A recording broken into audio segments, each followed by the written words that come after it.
There's a legend about a train that never reaches its destination. Once you board, you'll never leave. I never believed in ghost stories until that night. It was past midnight when I arrived at the station, exhausted from work. The platform was nearly empty, except for a few people standing unnaturally still. They didn't check their phones. They didn't talk. They just stood there. Then the train pulled in. But there was no sound, no screeching brakes, no announcement. The door slid open with a slow, heavy hiss. I stepped in, expecting the usual late-night crowd, but inside, the carriage was nearly empty. Only a few passengers sat scattered across the dimly lit space, their heads lowered, motionless. The air was cold, much colder than outside. I found a seat near the window. The doors shut behind me, and the train started moving. That's when I noticed something strange. There was no jerk forward, no slight sway like a normal train. It just glided, smooth, too smooth. The hum of the engine was too quiet. And outside, the city lights disappeared faster than they should have. Then, the first red flag. After about 20 minutes, I realized we hadn't stopped at any station. That was impossible. My usual stop should have come and gone by now. I checked my phone. No signal, no time. The clock just froze.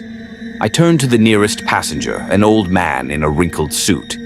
"Excuse me, do you know when the next stop is?" "Nothing." I asked again, louder this time. Still nothing. Then, he moved, not normally. His head jerked up, his eyes blank, mouth slightly open like he wanted to say something but couldn't. Then, in a slow, mechanical motion, he turned away. I felt a chill crawl up my spine. The train kept going. The station's outside, dark, deserted. Not a single soul on the platforms. It felt like the whole world had emptied out. Then the lights inside the train flickered. For a split second in the reflection of the window, I saw something standing behind me. A woman, dressed in an old railway uniform. But when I turned around, nothing. My breathing quickened. My hands felt clammy. I tried to stand up, but the second I did, the train jolted violently. The lights flickered again, longer this time, and in that brief moment of darkness, I heard it. A whisper, right next to my ear. "Don't look at them." The train plunged into a tunnel. Everything went black. And then, I felt something grab my wrist. I gasped, jerking my arm away. The grip was ice cold, fingers too long, too thin. I couldn't see a thing, but I knew I wasn't alone.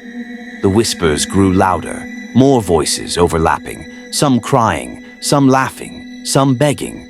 Then the lights flickered back on. The passengers were no longer sitting. They were standing, every single one of them.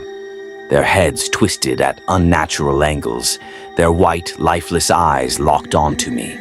And then, as if pulled by invisible strings, they all stepped forward. I stumbled back, my heart hammering in my chest.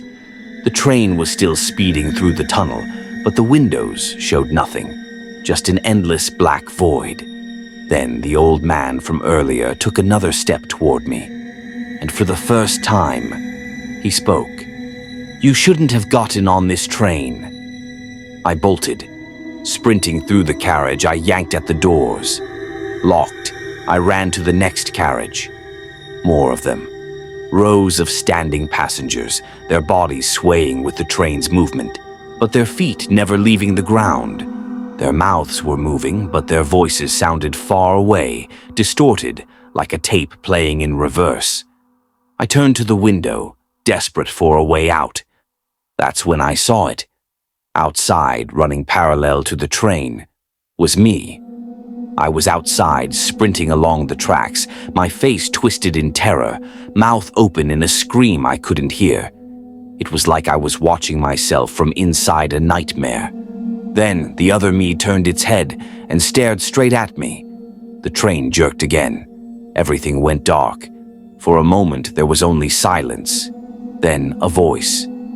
Next stop, the last stop. When I woke up, I was back in my seat. The train was still moving. The passengers were still there, sitting motionless. I checked my phone. No signal, no time. Outside, the tracks stretched endlessly into the abyss. No more stations, no more exits. And in the reflection of the window, she was still standing behind me. This train never stops, and I think I'll never leave.